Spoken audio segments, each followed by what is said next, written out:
Halo Sobat Kedai Kopi, di video kali ini admin akan kasih tahu tips membeli iPhone second mulus dan berkualitas.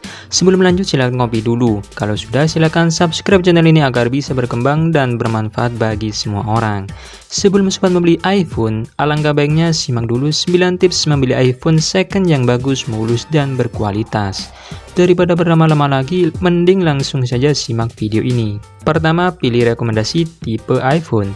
Jangan mentang-mentang ngebet buat pakai iPhone, tapi sobat malah tergiur dengan harga murah dan akhirnya beli tipe iPhone yang sangat jadul. Jika sobat berniat menggunakan iPhone sebagai smartphone utama, penggunaan harian dan dalam jangka waktu yang lama, maka admin merekomendasikan setidaknya pilih iPhone 6s. Alasan kenapa iPhone ini masih layak dipakai di tahun 2020? Karena masih mendapatkan dukungan software terbaru hingga iOS 13 sehingga nggak bakal terlalu ketinggalan. Dan untuk harganya sendiri dibanderol mulai 1,8 jutaan untuk versi 16 GB dan 2,4 jutaan untuk versi 128 GB. Harga ini bisa berbeda tergantung kondisinya. Kedua, beli yang masih bergaransi.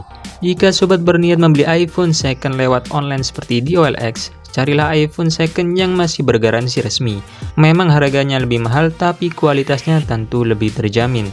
Alternatif lain, sobat bisa mencari iPhone second yang like new, yakni secara bodi masih seperti baru. Wajib sobat ketahui kalau nggak ada istilah iPhone garansi internasional. Yang benar adalah iPhone garansi regional, yang artinya sobat bisa klaim garansi di mana perangkat tersebut resmi dikeluarkan. Untuk cek garansi iPhone bekas, sobat tinggal lihat nomor seri iPhone lalu cek serial nomornya di website resmi iPhone. Ketiga, tanyakan nomor IMEI.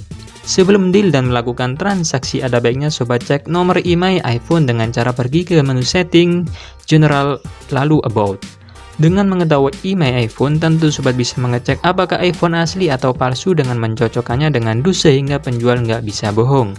Makanya disarankan juga untuk melakukan transaksi secara COD atau cash on delivery, sehingga sobat bisa mengecek kondisi iPhone sampai puas. Keempat, ketahui perbedaan seri iPhone. Sebelum ketemuan dengan penjual, sobat juga wajib tahu perbedaan tipe-tipe iPhone. Kenapa sobat? Soalnya pada beberapa seri iPhone sekilas memiliki kesamaan secara fisik dan sulit dibedakan apalagi sobat nggak menelusuri bagian dalamnya. Seperti perbedaan iPhone 7 dan iPhone 8 yang hampir identik secara fisik namun punya spesifikasi yang berbeda. Padahal kalau secara fisik, material yang dipakai kedua tipe iPhone ini berbeda. iPhone 7 menggunakan material aluminium, sementara iPhone 8 sudah menggunakan material kaca. Kelima, cek kondisi fisik. Untuk cek iPhone bekas, berikut beberapa hal yang penting yang mesti sobat perhatikan. Cek jaringan seluler, internet, jaringan wifi, dan bluetooth, pastikan semuanya masih berfungsi dengan baik. Periksa tombol home, cek responsivitasnya, dan pastikan masih empuk dan berjalan dengan baik tanpa ada sesuatu yang aneh. Pasalnya komponen ini terkenal cepat rusak. Periksa tombol power, pastikan masih dalam keadaan normal untuk membuka dan menutup iPhone. Pastikan earphone masih berfungsi dengan baik. Jika masih dalam keadaan baru dan asli, sebaiknya sobat simpan untuk meningkatkan harga jual kembali nantinya. Cek charger dan kabel lighting berfungsi dengan baik karena menemukan kabel charger iPhone asli di pasaran sangat sulit dan kalau ada pun harganya cukup mahal. Cek juga jack audio, jika masih ada pastikan suara yang dihasilkan tidak tersendat-sendat. Tes juga speaker dan earpiece, coba gunakan untuk mendengarkan musik atau melakukan panggilan telepon untuk memastikan suara tetap jernih dan tidak pecah. Keenam, cek fitur iPhone. Berikut ini beberapa fitur iPhone yang mesti sobat perhatikan. Periksa responsivitas layar, sobat bisa mengecek secara keseluruhan apakah fungsi touchscreen masih berjalan atau tidak pada semua sisi. Coba juga sensor rotasi berjalan baik atau tidak. Cek juga ambient light sensor yang mana berfungsi untuk meredupkan layar di kondisi ruangan gelap. Caranya kamu tinggal tutup sepertiga layar atas dengan tangan, lalu tekan tombol sleep dan hidupkan kembali. Jika fitur ini berfungsi, seharusnya layar bakal lebih redup dari sebelumnya. Periksa juga konektivitas baik itu jaringan seluler, wifi, bluetooth, dan GPS. Cek kondisi kamera, lakukan pengujian pada semua fitur yang terdapat pada kamera depan maupun belakang. Uji coba juga mengambil foto baik dengan atau tanpa flash dan lihat hasilnya. Cek kesehatan baterai juga, caranya kamu tinggal pergi ke menu settings, baterai, lalu baterai health. Ketujuh, cek software iPhone. Pastikan iCloud masih aktif atau tidak dengan pergi ke menu settings, iCloud, dan pastikan aman. Dan kalau bisa lakukan reset iCloud di lokasi COD. Perlu sobat ingat, iPhone akan selalu minta password iCloud setiap melakukan pengaturan penting, misalnya memasang aplikasi. Jadi langsung saja sobat bisa pergi ke menu settings, iCloud, find my phone, kemudian matikan.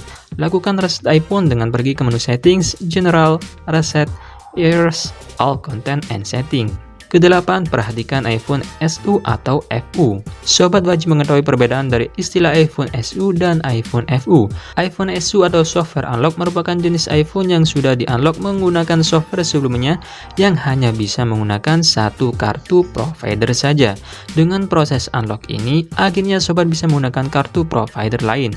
Walaupun cara ini perlu jailbreak yang bakal mengubah fungsi iPhone itu sendiri. Sementara iPhone FU atau factory unlock adalah jenis iPhone yang tidak dikunci dari pabrik, sehingga dapat menggunakan berbagai jenis kartu provider di seluruh dunia. Maka dari itu, admin sarankan sobat membeli iPhone FU untuk menghindari kecurangan yang dilakukan oleh pihak penjual. Kesembilan, hindari iPhone refurbished dan garansi internasional.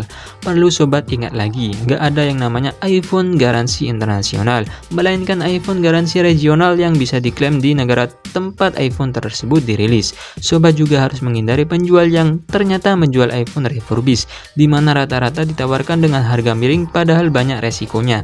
Misalnya saja iPhone menjadi nggak awet, sinyal hilang, hingga nggak bisa update versi iOS terbaru. Makanya sobat wajib cari tahu tempat beli iPhone bekas terpercaya. Admin sarankan untuk cari penjual tangan pertama yang membelinya melalui Apple Premium Reseller seperti iBox. Itulah tadi sedikit tips membeli iPhone bekas yang berkualitas sobat. Semoga bisa bermanfaat buat kalian semuanya. Terima kasih sudah menonton video ini. Jangan lupa subscribe, like, dan di-share juga. Seperti biasa, saya admin Kedai Kopi pamit undur diri. Sampai ketemu lagi di video menarik berikutnya. Bye.